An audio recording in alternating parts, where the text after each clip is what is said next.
मी एक गोष्ट सांगतोय अनिल पगबला. मी कालच म्हटलं होतं, हा अर्धवट वकील आहे. वकिलीची परीक्षा यांनी कशी पास केली मला माहिती नाही.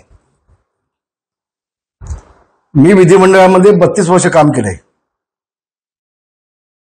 मला देखील अनेक नियमाची माहिती आहे, प्रत्येक नियमाची माहिती आहे. आणि म्हणून मी अर्धवट वकीलला सांगेन, ज्या वेळेला एखाद्या मंत्र्याभोवती आरोप करायचे असतील सभागृहामध्ये, तेव्हा त्याला 35ची नोटीस द्यायला लागते आदल्या दिवशी. त्याची कॉपी सभापतीला द्यायला लागते आदल्या दिवशी. आणि मग सभापतींची परवानगी घेऊन आरोप करावे लागतात.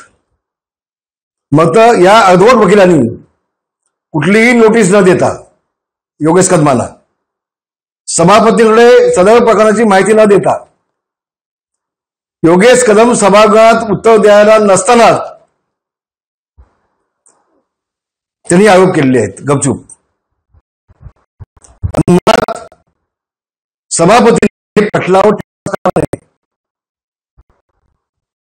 ज्या वेळेला 35ची नोटीस आरोप केले जातात तेव्हा सदर बाब सभापती पटलावर ठेवून आणि नाही का. आणि हा मला शिकवतोय नियम, मला शिकवतोय. अरे मी महाराष्ट्राच्या विधानसभेचा विरोधी पक्षनेता म्हणून 5 वर्ष काम केलंय. एक तर आपण नियमबाह्य काम करायचं विधानसभेमध्ये, विधिमंडळामध्ये, विधान परिषदेमध्ये. आणि माझ्या हक्क टाकून बघ म्हणजे काय, धमकी देतोस तू? धमकी देतोस? अरे तुझ्या धमक्याला कोण भीक घालतंय रे?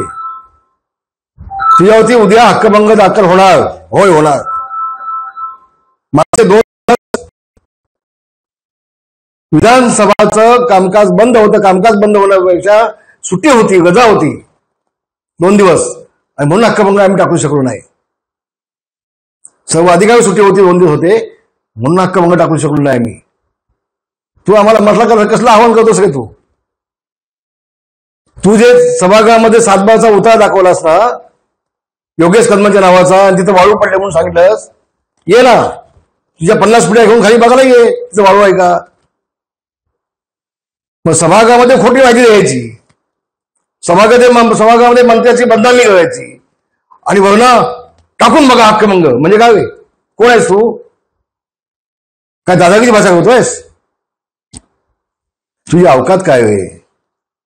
तू नियम तुला सगळं माहिती आहे, वकील असं म्हणतोस ना. मग बाप दाखव, आता साध्य घाल. अरे पोलिसांनी तू म्हटल्याप्रमाणे नियमानं बॉम्बे ऍक्ट प्रमाणे जर हॉटेल सावलीवरती कारवाई केली असती तर मालकावरती गुन्हा दाखल झाला असता, म्हणजे माझ्या पत्नीवरती गुन्हा दाखल झाला असता. पण पोलिसांनी नियम पोलिसांना माहिती आहेत, त्यांनी त्या मालकावर पण नाही, त्या मॅनेजरवरती गुन्हा दाखल केलाय. काल मी सगळी माहिती घेतली. आणि एक गोष्ट मी आपल्या माध्यमातून महाराष्ट्रात सांगतोय, डान्स बार चालवण्याचे धंदे आम्ही मंडळी कधी केले नाहीत. डान्स बार चालवून सर्वसामान्य माणसाचं जीवन उद्ध्वस्त करण्याचं पाप आम्ही कधी केलं नाही. आम्ही लोकांना बसवण्याचं काम केलं, उद्ध्वस्त करण्याचं पाप नाही केलं आम्ही. योगेश कदमाला राजकारणातून उद्ध्वस्त करण्याचं पाप तू आणि उद्धव ठाकरे दोघांनी केलेत, दापोलीमध्ये दोघांनी केलेत. पण तुम्हाला अपयश आलं. उद्धव ठाकरे तर अख्खा महाराष्ट्र घेऊन खेडमध्ये आले होते सभा घेण्यासाठी. तिथं 10 पटीने त्याच ठिकाणी मी सभा करून दाखवली. आणि आता तिथं काय जमलेलं आहे म्हणून विधिमंडळामध्ये, विधान परिषदेमध्ये सभागृहाची दिशाभूल करून खोटी माहिती घेऊन तू कसलं राजीनामा मागतोस रे? भेट ना मुख्यमंत्र्यांना, आणि तुझ्याकडे एकदा काय आहे ते दाखव ना. दाखव की ते हॉटेल 35 वर्षापासून चालू आहे. 35 वर्षापासून चालू आहे. काय संबंध आहे योगेश कदमांचा तिथे? योगेश कदमांचं वय काय? तेवढा 3 वर्ष वय होतं. आपण काय बोलतोय? कुणाचा राजीनामा मागतोय?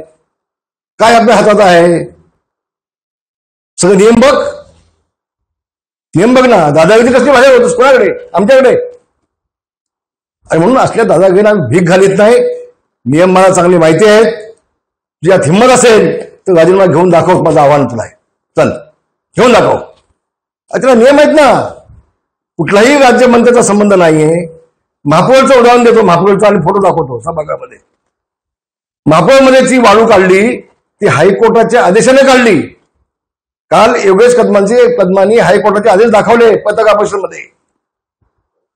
सन्माननीय हायकोर्टाच्या आदेशाने ती वाळू काढल्यानंतर हा सभागृह फोटो दाखवतो, हे बघा योगेश कदमांचं काय करते आहे ते. माहिती तर घे, माहिती घे ना. एखादा माणूस व्यवसाय करत असेल आणि तो योगेश कदमांचा काय करत असेल, तो काय गुन्हा आहे का? कुणाचे फोटो दाखवायचे हाऊसमध्ये. आणि मला किती अक्कल आहे बघा, मी किती कायदे पंडित आहे बघा. चुकीची दिशाभूल कोण माहिती देऊन स्वतःची पाठ थोपटून घ्यायचं काम स्वतः चाललंय. याचं थांबवा, बस झालं. याला कोण भीक घालीत नाही, महाराष्ट्र भीक घालीत नाही.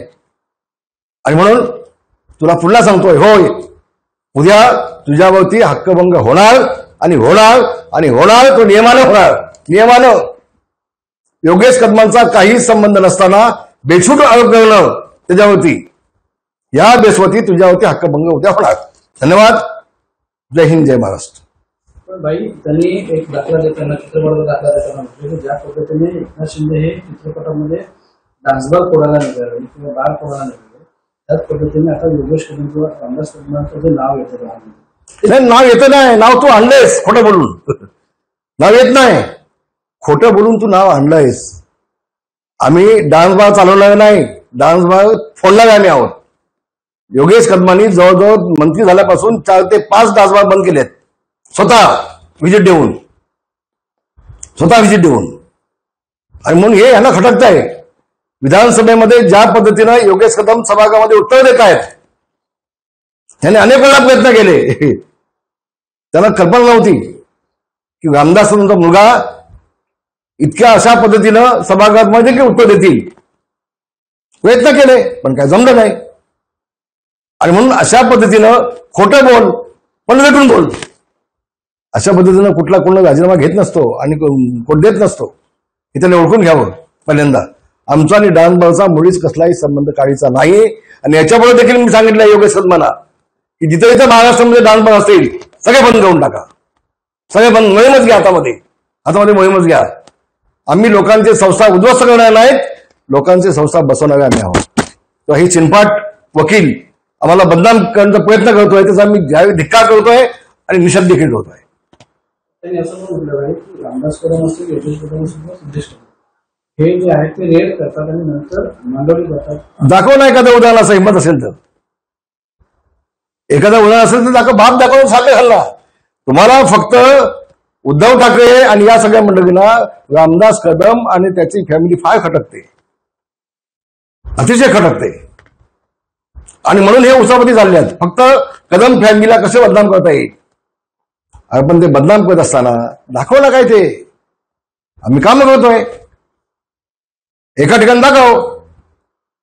काही ठिकाणी पोलिसांनीच दबाव आणला होता योगेश कदमांच्यावरती की साहेब त्या ऑफिसाला सोडा म्हणून. योगेश कदम म्हटलं नाही सोडणार, नाही सोडणार. मला आता बराच नाही बोलेल वेळानंतर काय बोलायचं ते. आणि म्हणून हे यांनी शिकू नये. अनिल बगमनी काय ते दाखवणार जे असेल ते. सिद्धेश कदम, योगेश कदम, रामदास कदम दाखवलं काय ते. आम्ही आमची प्रतिमा आम्ही स्वच्छ ठेवले, कुठेही स्वतःला डाग लावून घेतला नाही. आणि जिवंत असेपर्यंत मी किंवा माझी मुलं स्वतःला कुठेही डाग लावून घेणार नाहीयेत. हे आपल्या माध्यमातून संबंध महाराष्ट्राला मी आज सांगतोय. दापोलीमध्ये जी कारवाई झाली साहेबांची त्याच्या पार्श्वभूमीवर नाही, फक्त दापोलीच नाही, ज्या पद्धतीनं उद्धव ठाकरेंनी रामदास कदमचा मुलगा म्हणून योगेश कदमला संपवण्याचा प्रयत्न केला दापोलीत, तो यशस्वी झाला नाही.